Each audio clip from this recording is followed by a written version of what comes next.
Welcome to our channel. Today we how to register with Morgan Stanley for tax statements access, complete guide step by step clearly. To register with Morgan Stanley for tax statements access, start by visiting the official Morgan Stanley website. Locate the login button at the top right corner of the home page. Click on the login button to be directed to the login page.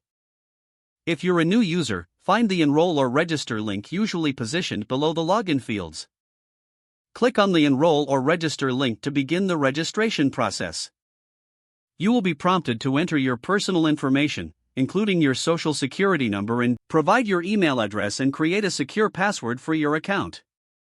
Make sure to read and agree to the terms and conditions before proceeding. Once you've filled out all the required fields, click on the Submit button. You will receive an email for verification. Check your inbox and follow the instructions provided in that email. After verification, return to the Morgan Stanley login page and enter your credentials. After logging in, navigate to the Account Services or Statements section of your account dashboard. Look for the option labeled Tax Statements or Tax Documents.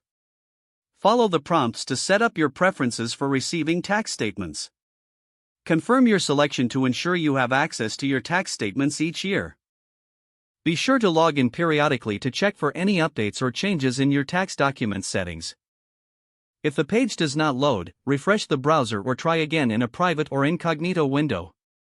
Make sure you are using the correct email address, then retype it carefully to avoid small typos. If your password is not accepted, use the reset option and create a new strong password you can remember. Check your spam folder for verification or security emails, then complete any requested confirmation steps. Enable two-factor authentication if available to improve account security and reduce unauthorized access risk. After signing in, review your profile details so your contact information and settings are accurate and current. If you see an error message, note it down and try again after restarting your device and internet connection. Log out when you finish, especially on shared devices, to keep your account and payment information secure. If the page does not load, refresh the browser or try again in a private or incognito window. Make sure you are using the correct email address, then retype it carefully to avoid small typos. If your password is not accepted, use the reset option and create a new strong password you can remember. Check your spam folder for verification or security emails, then complete any requested confirmation steps. Enable two-factor authentication if available to improve account security and reduce unauthorized access risk. Don't forget to like this video and subscribe to our channel for more step-by-step tech guides.